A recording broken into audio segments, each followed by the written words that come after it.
It was one of those Friday nights that felt electric from the start.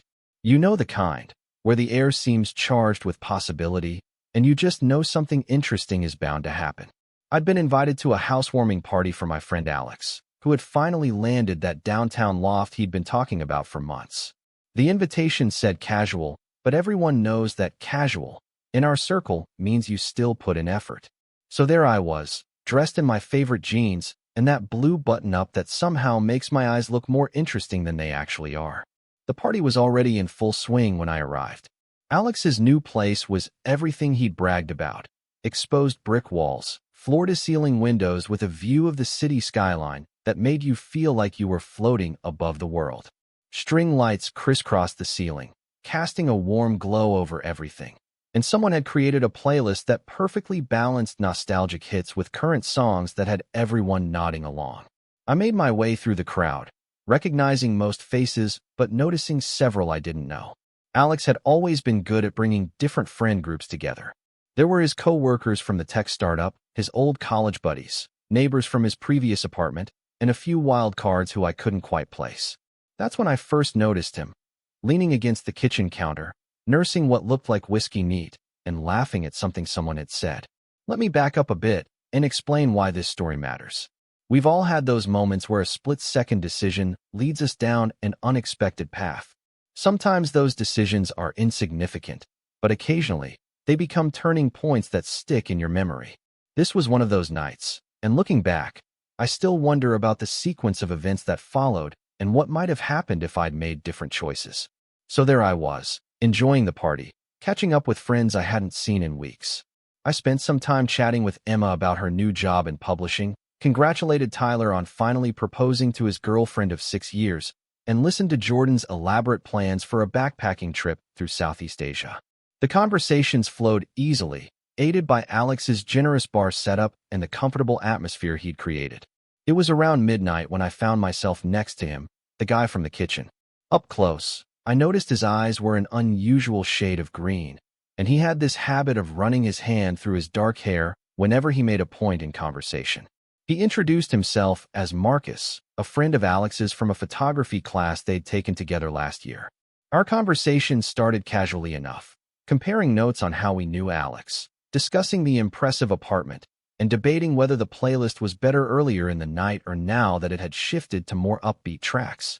There was an easy rhythm to our interaction, the kind that makes you forget you've only just met someone. We discovered we both had an embarrassing love for the same obscure podcast about unsolved historical mysteries, and he didn't judge when I admitted my guilty pleasure for reality dating shows. The party continued around us, but somehow our conversation created this little bubble that felt separate from everything else. We moved from the kitchen to the balcony, where the night air was cool and refreshing after the warmth of the crowded apartment. The city lights spread out below us like a carpet of stars, and our conversation deepened. He told me about growing up in a small town in Oregon, his decision to move across the country for a job opportunity that eventually fell through, and how he ended up staying anyway because the city had captured his imagination. I shared stories about my chaotic family, my work as a graphic designer, and my dream of one day opening my own studio. Time has a way of slipping past when you're genuinely enjoying someone's company. Before I knew it, people were starting to leave, and Alex was collecting empty bottles and plates with the resigned look of someone who knows tomorrow's cleanup will be substantial. It was nearly 2 a.m., and I realized I'd spent almost the entire party talking to Marcus. That's when the idea of sharing a ride came up. We discovered we lived in roughly the same direction, me in Westwood and him about 15 minutes further in Silver Lake. We should split a ride, he suggested, pulling out his phone. It's late, and rideshares are probably going to be expensive with surge pricing. It made perfect sense, economical and practical. Plus, I wasn't quite ready for our conversation to end. Let me explain why this decision felt so natural at the moment. When you meet someone new and experience that rare immediate connection, there's a reluctance to cut it short. You want to see where it might lead.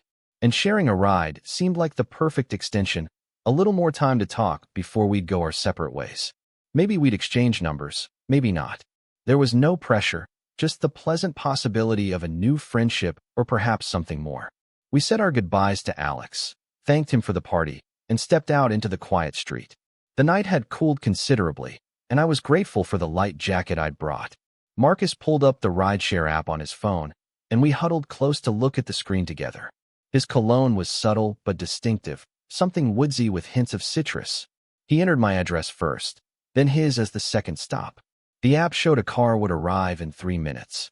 Perfect timing, he said, looking up from his phone with a smile that created a small dimple in his left cheek. I'm really glad we met tonight. It's not often you go to a party and end up having an actual meaningful conversation. I agreed, feeling that pleasant buzz that comes from connection rather than alcohol. Our driver, a middle-aged man named Raul in a silver Prius, pulled up to the curb. We climbed into the back seat together, continuing our conversation about a documentary series we'd both recently watched. The city passed by outside the windows, streets nearly empty except for the occasional late-night wanderer or another rideshare car. We were about 10 minutes into the ride, approaching the freeway entrance that would take us toward my neighborhood, when I noticed Marcus looking intently at his phone. His brow furrowed slightly, and he tapped the screen a few times. I didn't think much of it until I felt the car change direction, taking a different turn than I expected. "Everything okay?" I asked, glancing over at his phone screen. That's when he showed me the app. He had changed the drop-off location. Instead of taking me home first, and then continuing to his place, he had modified the route. The new destination showed my street name, but it wasn't my address. It was an address on the same street, just a few houses down. "I hope you don't mind," he said, his voice casual, but with an undertone I couldn't quite identify. "I realized it makes more sense for me to get dropped off near your place. My roommate just texted that he locked himself out, so I need to get back to let him in. There's another rideshare I can catch from your neighborhood that'll be faster than going all the way around." The explanation sounded reasonable enough, but something about it made me pause. Why would he change the drop-off without asking me first? And why to a location on my street specifically, rather than somewhere more public like a nearby convenience store or gas station? Here's where things get interesting, and why I'm sharing this story.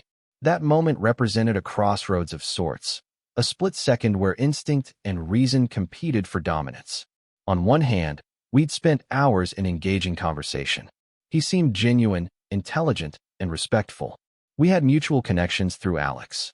On the other hand, there was something unsettling about someone I'd just met knowing exactly where I lived. The car continued through the night, and I found myself studying Marcus's profile in the glow of passing streetlights. His expression remained relaxed, but I noticed his fingers drumming slightly on his knee, a gesture of impatience or nervousness I hadn't observed earlier. "Actually," I said, trying to keep my voice light, "I'd prefer if we stick to the original plan. I can get dropped off first at my actual address, and then you can continue to wherever you need to go." He turned to me, surprise flickering across his features before he composed himself. "Oh, sure, no problem. I just thought it would be more efficient this way, but whatever you're comfortable with." I pulled out my own phone, pretending to check a message while actually opening my rideshare app to verify our route. Sure enough, the destination had been changed to an address 4 houses down from mine, close enough that he would definitely see which house I entered. The atmosphere in the car had shifted. The easy conversation from earlier now felt forced as we made small talk about the party and how late it had gotten. I texted Alex under my phone's dimmed brightness. "Hey, how well do you know Marcus from your photography class?" The response came quickly. "Marcus? Don't know any Marcus. Was he at the party?" My heart rate quickened as I processed this information. The person sitting beside me had lied about how he knew Alex, which meant he had likely lied about other things too. I kept my expression neutral while my mind raced through options. We were still about 10 minutes from my neighborhood.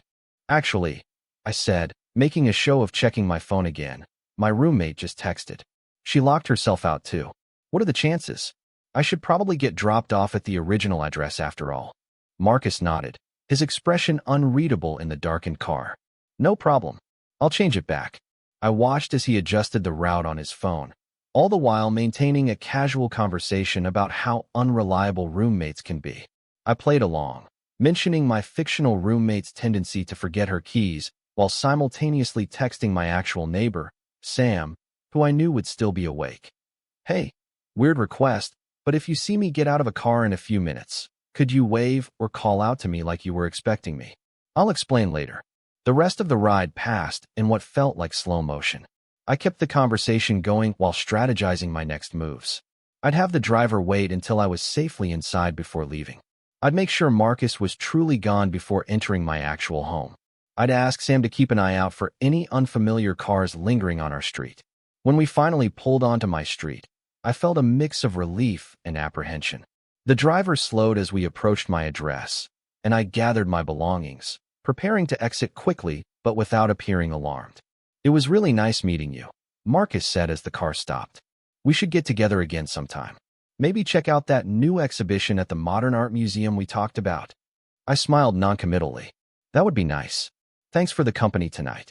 As I stepped out of the car, I heard Sam's voice call out from his porch. "There you are. I was wondering when you'd get home. I've got that book you wanted to borrow."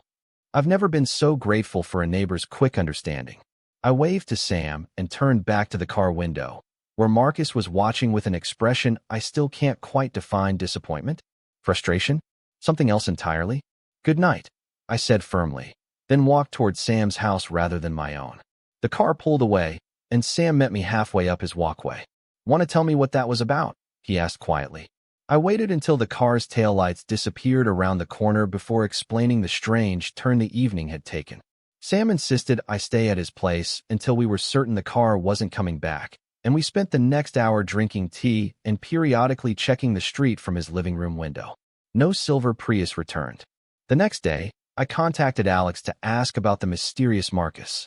As I suspected, no one by that name had been invited to the party. Alex described him from my description as possibly being a friend of a friend who had tagged along with someone else. I also reported the incident to the rideshare company, providing the trip details and driver information. I still think about that night and the what-ifs that followed. What if I hadn't noticed the changed address? What if I hadn't thought to verify his connection to Alex? What if Sam hadn't been home? The experience taught me valuable lessons about trusting my instincts while also highlighting how easily we can be deceived by charm and seemingly coincidental connections. In the weeks that followed, I became more cautious about sharing personal information with new acquaintances. I made sure friends knew my whereabouts when going out and was more mindful about how much I revealed about where I lived.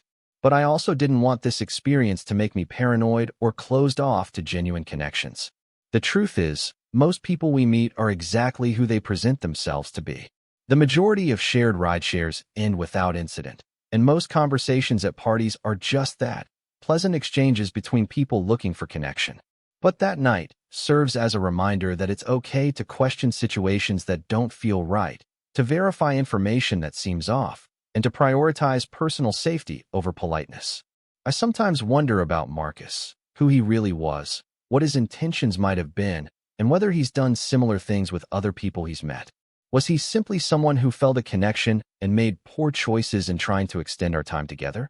Or was there something more concerning behind his actions? I'll never know for certain. What I do know is that listening to that quiet voice of caution potentially changed the course of that night.